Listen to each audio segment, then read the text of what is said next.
I'm Draco Self-Important, and I think you should listen to me.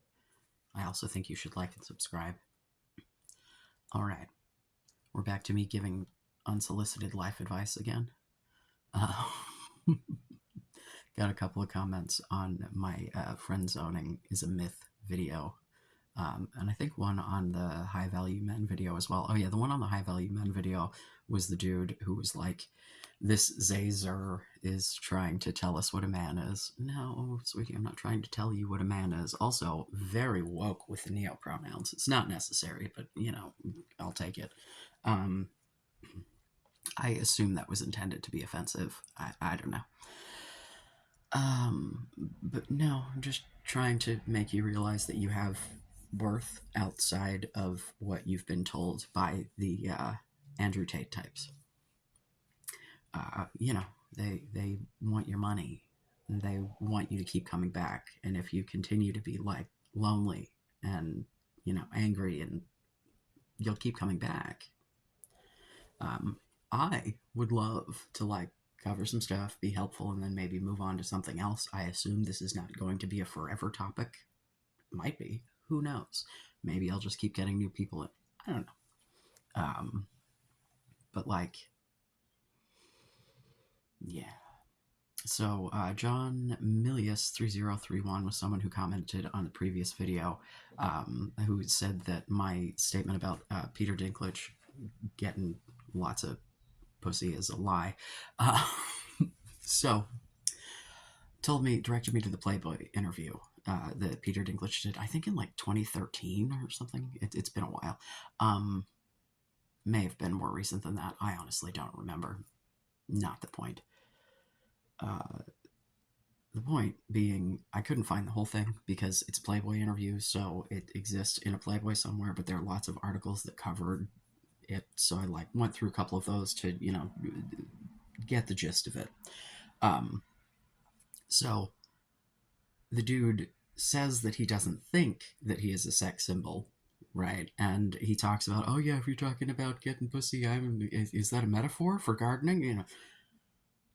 Bro, he's a middle-aged man who's been married since 2005 to a woman who is very much conventionally attractive and an award-winning director who like doesn't need his money. I'm pretty sure that proved my point. Like, human man has low self-esteem. News at 11, like, the fact that he doesn't see himself that way, yeah, people often don't see themselves the way that other people see them, but, he's pretty fucking short, and his wife is pretty fucking not. Like, just a average height, regular, cute lady. I don't know. Maybe you think she's hideous. I don't know. But literally, when I searched Peter Dinklage, the first fucking thing that came up was a bunch of pictures of him and his wife. They've got 2 kids. They've been together nearly 20 years. But does it really matter if the happily married man thinks of himself as a sex symbol? Like, and if you're going to be like, oh, well, he said he wasn't getting any, this comes back to the like being in relationships with and respecting women thing. Especially with his wife, being someone who has a career in the public eye, perhaps being known as only the lady who bangs Peter Dinklage, it wouldn't be fun. And maybe him saying, yeah, I'm getting it, daily, nightly, and ever so rightly from my wife, woo, would not like, perhaps that's just respect. I don't know. I'm not going to speculate how, but like, on what their relationship looks like behind closed doors. But I will say that generally women don't like having their private lives broadcast to the entire world via a Playboy article. Probably. I don't know. So, yeah, he said, oh, they're still picking the tall guys, blah, blah, blah, while he's married. How the fuck does he know? Is he like out there trying to cheat or something? And then in which case, I guess he's a bad example of what I'm trying to, yeah. So I don't think you're proving the point that you think you were. I think that you proved my point because he's married and not to someone who needs his money. But we're gonna get back to my user random string of characters lady who I have been back and forth with. Um, so last time I talked about the whole concept of friend zoning, and yeah, you want to start from a position of friendship and build the relationship from there, not the other way around. I, if you are someone who has a difficult time forming friendships to begin with, let alone romantic attachments, you got baby steps, right? Um, building a community, becoming someone who has like friends of friends. You know what I mean? But I touched on the height thing, right? Because lots of dudes who identify as incels, ride real hard for the fact that their height is an issue. Um, but she talks about being 6 feet tall and having a difficult time finding women who are taller, right? Because you want to feel like an equal. I mean, I say this as, someone in a queer couple, as it were. I was going to say same sex couple, but that's not technically accurate, is it? But a dude dating a dude, right? So the inverse of this, and also having previously thought I was a girl, like there's something really adorable as the smaller person in the relationship to have your bigger partner let you like koala bear or jetpack onto them as the big spoon. Like I can remember, dude, the dude that I dated that was the former MMA fighter. It was like big, giant, fucking barrel chested, goddamn, like just big fucking dude. Um, Absolutely adored it when I would come snuggle them up, and so like you I I get it as far as the not wanting to be look like the bodyguard or whatever, but like I I really genuinely don't think that other women care that much. Not to mention, there are lots of ladies out there who want, a mommy to step on them. I mean, I don't know if that's your proclivity, but you want to have those moments of being in charge. I don't. Was that Resident Evil? Was that the video game with like that big giant vampire thing that everybody kept doing? The memes of like the tall girlfriend holding up the tiny girlfriend, and like that's a very desirable market. So I'm just saying, if you want to go for marketability, that and I think that you could definitely have that be like a hey sexy time part of the relationship and not necessarily part of the entire relationship dynamic, such that you feel like you're the bodyguard. You could just be two ladies out on a date. I don't know. Food for thought. Let's see. Trying to make sure I'm not missing points here. um Yeah, and the other thing is, you say you had a crush on a trans guy. Now, I am not gonna be the guy to, give you a hassle over genital preference, as I have one. Lots of trans people will get very, very, very mad at people who care about what kind of junk their partner has, and they think that you should be you should be able to like not everyone can work with it. Like, to be fair, like I can get down with some pussy. I'm not against it, but it is not my preference. And I know that there are people who like it, like, and if you don't like dick, even if that dick is attached to a lady, then you don't like dick.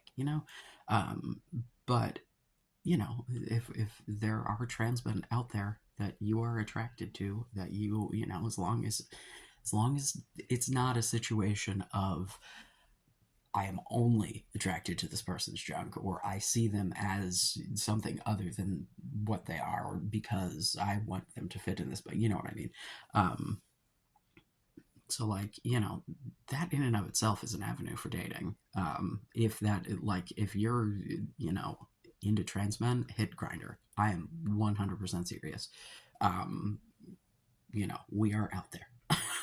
um, and we are probably easier to lay as dudes than ladies. And the T for T community is, trannies be liking to fuck trannies. I don't know what to tell you. Like it, it's a comfortability thing. It's a being pretty well assured that the person who you are interacting with is seeing you in the way that you want to be seen, right? It's a, but the only way you're going to feel like that is if you are seeing them as they want to be seen, because otherwise you're going to be projecting your own shit onto them and thinking that they're not seeing you for you know. So I don't know, because he made clear the not wanting to date anyone AMAB, um, which I don't know. Is that a genital preference thing? Is it, would you date an AMAB lady post SRS? I don't know. That's just a curiosity. You don't actually have to answer that. I don't think that it's really pertinent to the conversation at large. But um, and then she goes on to say she's not even sure if she wants a relationship with a woman, and uh, talking about prettier, uh, I'm assuming trans women in this regard, preferring guys, and the quote uglier ones are obsessed with women and feminism and blah blah blah. I don't see. I'm going to infer the pretty and ugly that you're referring to here, because that's not the division that I see, but there is a pretty clear division of more feminine and more like butch girls, right? But it's kind of the same division that happens among cis women, because yes, there are definitely some very femmy lesbians out there, but like you're more likely to have, if you come across some chick who's like, into digging holes or some, I don't know, laborious hobby, or, you butch lesbians, right? Like trans women are still women. They fall into these same sorts of categories, and the trans women who started out as gay dudes, sleeping with men, doing drag, putting lots of time into the aesthetic, and that like doing all of these things before coming out, you're gonna be better at it with more practice, and we're talking about people who like were effeminate to begin with. um I say this as someone who is very obviously an effeminate dude, right? I'm not butch. There's no part of me that is like, I have my moments, but like I'm pretty femmy, and you know, I definitely can understand why people who are not as comfortable with themselves, like if you do lean more, masculine in hobbies or behavior or whatever, that might be, might be uncomfortable. Like, um, I don't know. It's, I mean, honestly, for, and this kind of gets back to the everyone at large, right? There's a huge self-acceptance issue here, because you're being sold a bill of goods. You're being told from the outside that, you're unwantable, unlovable, unrelationshipable, whatever, and nothing is proving that wrong. And so like it, puts you in this state of hopelessness, and then it leaves you with the thing that, um kind of scares me the most is the violence that then sometimes comes from that, right? Like let's talk Elliot Rodger for a minute, right? um not for nothing, that dude was cute. He was an absolute shithead who treated people like garbage. Yeah, of course he couldn't get a fucking date. Did you ever hear the way that he ever talked about women ever? Of course no one wants to date that. That's not safe.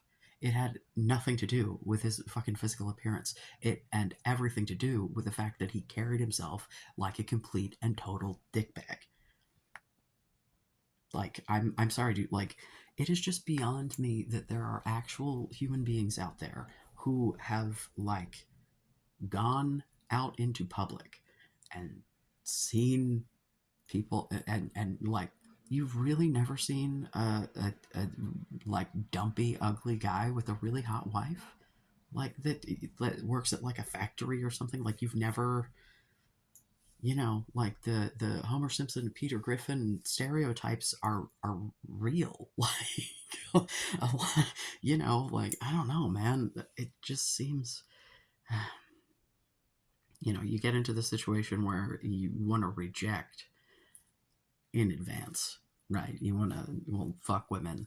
They're all shitty. They're all just, money grubbing, blah, blah, blah. And, the hypergamy thing, this concept of everyone having the numerical value and then women dating up, and leaving the bottom rungs of men with, it's just so silly because, like, there are just as wide a variety of women's personalities out there as men's. There are just as many fucking, like, socially inept fucking women who could use a hand at this. But they don't tend to kill people about it, so it doesn't get addressed in quite the same way. But I mean, honestly, dude, like the patriarchy harms us all, man. This idea that you have to be like this super macho, masculine man, this idea that you should be able to like grow up, get a job, buy a house, get a wife, like, and that all of these things should just happen. And that's not how society works anymore. And you're gonna have to adapt. Like, things are a lot more egalitarian now, and that's not bad because that also means when you need things, presuming at this point we're talking to the men in the audience, you can get some support. You don't have to be the one taking care of the entire family. You don't have to be the one doing everything all the time. It can be an egalitarian relationship among like adults. Yeah, like it it's in your head. Literally, it's in your head. It is a thing that you can overcome. This is not a situation where it will not take work, will not take effort. You cannot just change your whole like perspective on yourself and the way that you interact with others overnight. But you should try because you'd be happier for it. I don't know. I just would like for people to like value themselves because I think that when you value yourself, you value other people more. Um, and you treat them more like people. And I think that that leads to everyone being happier if we all treat each other a little better. But start by, treating yourself nicely. Like, do something nice. Learn something you've been putting off. If you have some cash, buy yourself a treat. Is there a thing you've been wanting to do that you haven't? Like, I don't know, man. Go get a nice haircut. Like, shit, dude. Plan a day trip. Just do something for yourself because you should, because you deserve it. Like, I don't know, man. Can we start by being nice to ourselves and then work from there? Um, you know, I'm a big sappy hippie, and I think that inherently all humans have value, and the only thing that would make me value you less would be your behavior. And there's the discrimination and like violence. Those are really the only things I don't enjoy. Pretty much anything else that you do is on you. Like, I don't care. You can believe what you want, do what you want, But I don't know. What do you think? Totally off base? Probably think I'm totally off base. Yeah, it's fine. I don't know. I enjoy the interaction. If you've been following my Bible thumper argument, the dude left a comment this morning that said that he was 14. I don't know if that's true or not, but on the off chance that it is, I'm no longer engaging. I'm not here to. Again, this is not a channel for children. If a child wanders their way here, sorry, but I'm not here for kids. So I will no longer be engaging with the child. That does explain the complete lack of punctuation, though, because I have texted with a 14-year-old. They don't understand punctuation. And if they do, they ignore it. Well, please, questions, comments, concerns, tell me how wrong I am, tell me how much you hate me, misgender me, whatever. I would love to get some actual feedback, because if I can, I want to be helpful. Ooh, ooh, ooh, ooh. Oh my gosh, I almost forgot. Tina, the transmaxer that got me on the whole transmaxing thing to begin with, Yamato, responded to me because I reached out asking about doing content. So we will see if anything comes of that. I would love it. It would make me very happy. But we shall see. Well, I love you. Be safe. Make good choices.